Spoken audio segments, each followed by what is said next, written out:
Assalamualaikum warahmatullahi wabarakatuh. Perkenalkan, nama saya Muhammad Gandur dari kelas Jurnalistik 2A dengan NIM 1230511000026. Pada video kali ini saya akan menjelaskan materi-materi yang sudah saya pelajari di semester 2 ini, yaitu ada 12 judul yang juga sudah dipresentasikan oleh 12 kelompok. Namun saya ingin lebih fokus pada materi sejarah, metode, dan teori-teori sosiologi yang sudah dipresentasikan oleh kelompok 2. Oke, mulai dari kelompok 1 yaitu ada materi ilmu pengetahuan dan sosiologi, yang mana isinya ada pengertian ilmu pengetahuan, pengertian ilmu-ilmu sosial dan sosiologi, lalu ada definisi sosiologi menurut para ahli, hakikat sosiologi, dan yang terakhir objek sosiologi. Lalu ada kelompok 2 dengan judul sejarah, metode, dan teori-teori sosiologi. Yang ini berisi ada sejarah sosiologi, perkembangan sosiologi di Indonesia, teori-teori sosiologi, dan metode sosiologi. Dari yang pertama yaitu sejarah sosiologi. Pada abad ke-19, seorang ahli filsafat bangsa Perancis bernama Auguste Comte, dia berpendapat bahwa ilmu pengetahuan mempunyai urutan-urutan tertentu berdasarkan logika, dan setiap penelitian dilakukan melalui tahap-tahap tertentu untuk kemudian mencapai tahap terakhir, yaitu tahap ilmiah. Oleh karena itu, dia menyarankan agar semua penelitian terhadap masyarakat ditingkatkan menjadi suatu ilmu tentang masyarakat yang berdiri sendiri. Nama yang diberikannya saat itu adalah sosiologi. Sosius, yaitu dari bahasa Latin yang berarti kawan, lalu logos, yang berasal dari bahasa Yunani yang berarti kata atau berbicara, dan sosiologi yang berarti berbicara mengenai masyarakat. Lalu selanjutnya ada perkembangan sosiologi di Indonesia.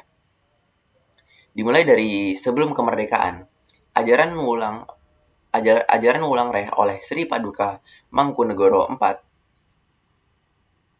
dari Surakarta tentang perilaku manusia.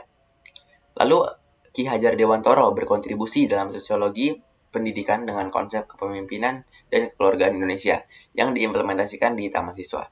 Lalu Sekolah Tinggi Hukum di Jakarta merupakan satu-satunya lembaga perguruan tinggi yang memberikan kuliah-kuliah sosiologi. Dan yang terakhir perkuliahan diberhentikan sementara pada tahun 1934 hingga 1935. Lalu perkembangan setelah kemerdekaan yaitu pada tahun 1948, ilmuwan sosial yaitu Sunario Kolopaking mengajarkan sosiologi di Fakultas Politik Universitas Gadjah Mada.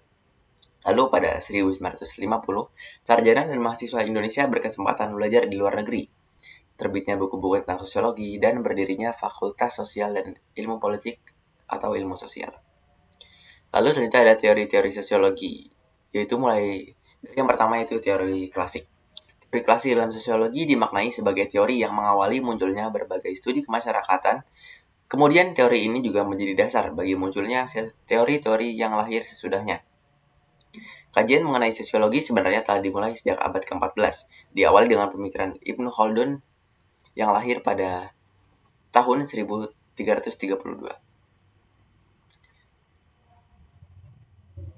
Yaitu yang pertama teori Ibnu Khaldun yang berjudul Masyarakat Kota versus Masyarakat Badui. Dalam konsepnya, Ibnu Khaldun mengklasifikasi dua jenis kelompok sosial yang keduanya memiliki karakter yang cukup berbeda. Pertama adalah badawah, yakni masyarakat yang tinggal di pedalaman, masyarakat primitif atau yang tinggal di daerah gurun. Kedua ada hadoroh, yakni masyarakat yang identik dengan kehidupan kota. Untuk lebih memahami bagaimana konteks perubahan sosial yang dirasakan oleh Ibnu Khaldun, yang juga berpengaruh pada karyanya, dapat ditelusuri dalam fase kehidupan dirinya. Lalu ada teori dari Auguste Comte yang berjudul Hukum 3 Tahap. Dalam menjelaskan fenomena perubahan sosial, Auguste Comte melihatnya sebagai proses evolusi yang bersumber pada proses perubahan secara bertahap dari daya masyarakat itu sendiri, atau disebut juga evolusi intelektual. Untuk itu, Comte juga mengajukan 3 metode penelitian empiris yang juga digunakan oleh bidang-bidang fisika dan biologi, yaitu pengamatan dalam menggunakan metode tersebut. Kemudian ia berusaha merumuskan perkembangan masyarakat yang bersifat evolusioner menjadi 3 tahapan, yaitu tahap positivistik, tahap metafisika, dan tahap teologis. Lalu ada teori dari Karl Marx. Pemikiran Karl Marx pada dasarnya bersumber dari pemikiran Hegel dan Immanuel Kant.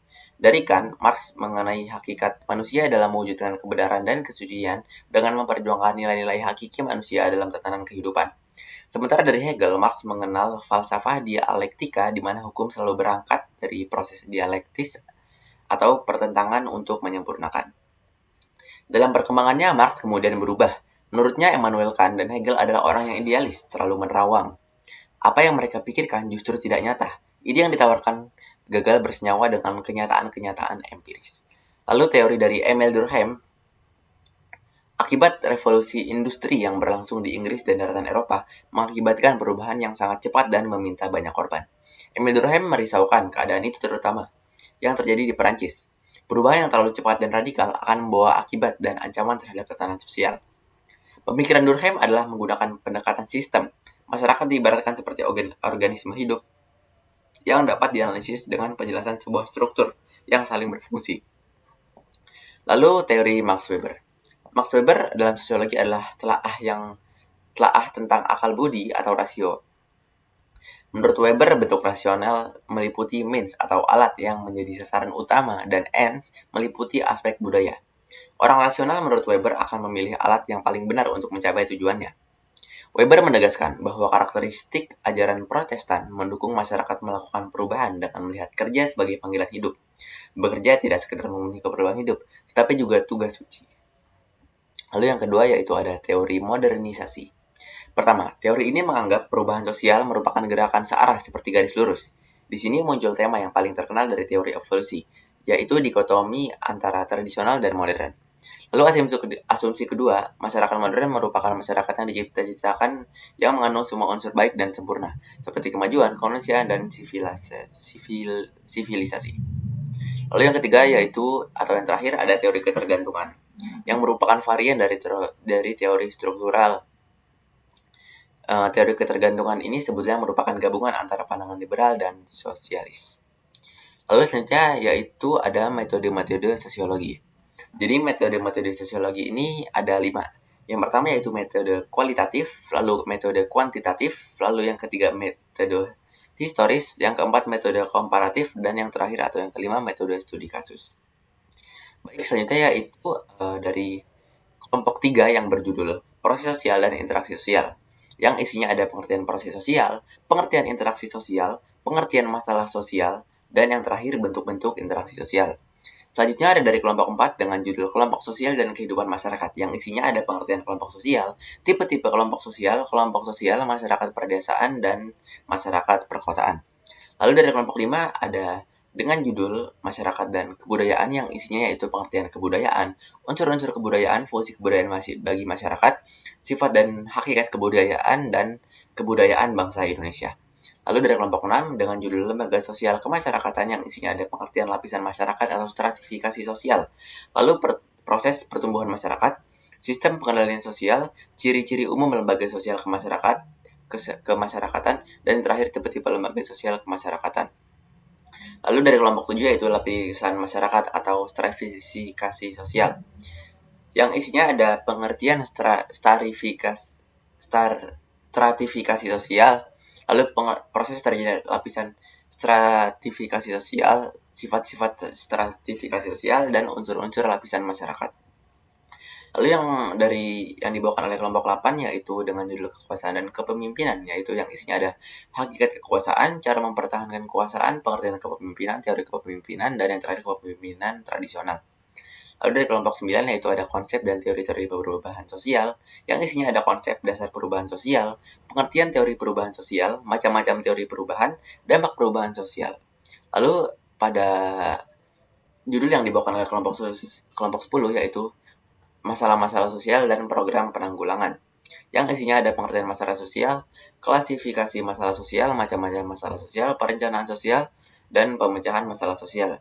Lalu selanjutnya kelompok 11 dengan judul strategi perubahan sosial, yang isinya ada pengertian perubahan sosial, sasaran perubahan sosial, strategi dasar perubahan sosial, pemberdayaan masyarakat dan dalam perubahan sosial, dan pendidikan sebagai alternatif strategi. Lalu yang terakhir yaitu dari kelompok 12 dengan judul gerakan sosial dalam perubahan sosial, yang isinya pengertian dan definisi gerakan sosial, teori-teori gerakan sosial, tipologi dan strategi gerakan sosial, dan contoh-contoh gerakan perubahan sosial. Pada kelompok 12 ini juga isi materinya sudah dibawakan pada tugas UTS, yaitu dalam bentuk brosur. Sekian pemaparan video tugas ujian akhir semester mata kuliah pengantar sosiologi. Kurang lebihnya mohon maaf. Saya Muhammad Gandur pamit undur diri. Wassalamualaikum warahmatullahi wabarakatuh.